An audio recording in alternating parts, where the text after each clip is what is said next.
Hey guys, welcome to a brand new video on the Team Gullit channel. In this video, I will teach you the ins and outs about the best 4-4-2 tactics in EAFC 24. First of all, we jump into the tactics. And as always, defensive style is on balance. The width is on 35. That's because 4-4-2 is a pretty wide formation from itself, and that's why I wanted a bit more compact in the tactics. So that's why I have 35. The depth here is on 67. I know a lot of you guys probably like it to be up to 71 because of the automatic offside traps.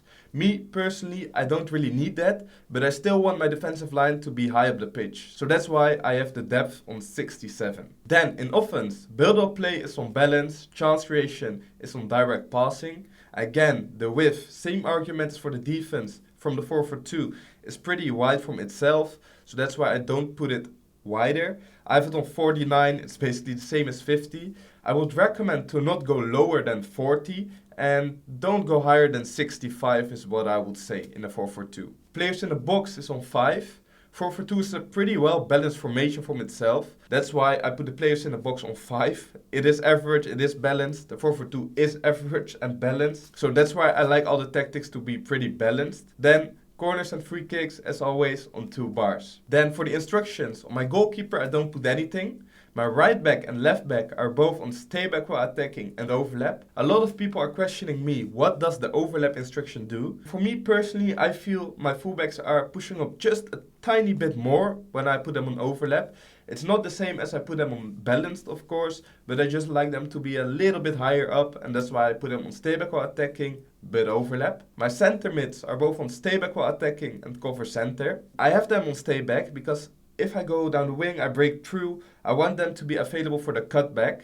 When I have them on stay back, they will still push up till like the 18-yard box, so they still will be available for the cutback, but they won't go too far because if they do that, I won't have options available. And my left mid and right mid are both on comeback on defense and get into the box for crosses. When I break through down the right wing, for example, I want my left mid to be open for the cross. In this case, it's Socrates. He has the height, he can win the header. If the cross is available, it will probably be a big chance. And that's why I put them on get into the box for crosses. And on my strikers, they both have the same instructions, stay central and come back on defense. As you have probably noticed, come back on defense on all 4 attackers. I want them to come back, but the depth is also pretty high. This makes it really compact in defense, and that's what I like.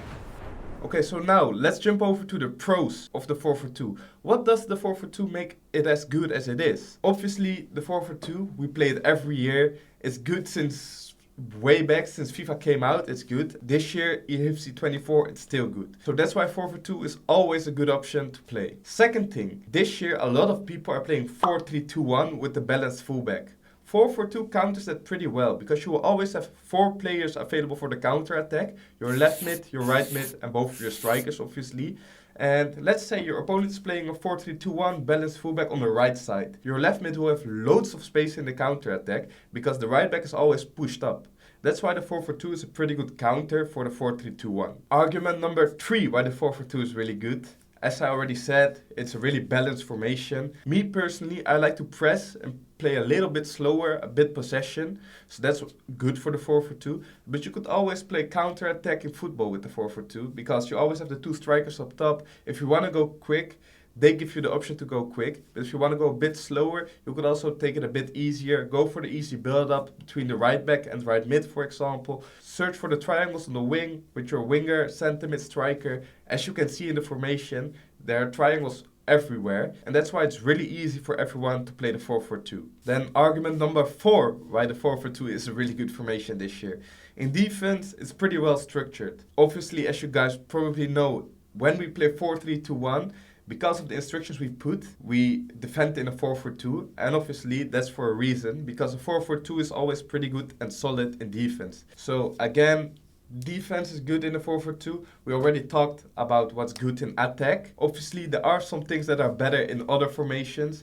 For example, if you get pressed pretty well by your opponent, it can be hard in a 4-4-2 because it's hard to switch the play sometimes because you don't have a balanced fullback, for example, where you could switch the play to push up the field and get in a 2v1 situation. If your opponent is really good at pressing, I would recommend to switch. For example, your 4-4-2 is your plan A. it doesn't seem to work, switch to a 4-3-2-1 or a different formation. But for me, as a plan A, 4-4-2 always will suit you. I hope you guys like this video. Of course, everyone has personal preferences about formations, tactics, etc. But make sure to try out these tactics. Maybe if you don't like them, adjust them a bit. But I'm sure it will fit you guys. Make sure to like this video, drop a comment if you like, subscribe, turn on notifications, and I'll see you guys next time. Peace.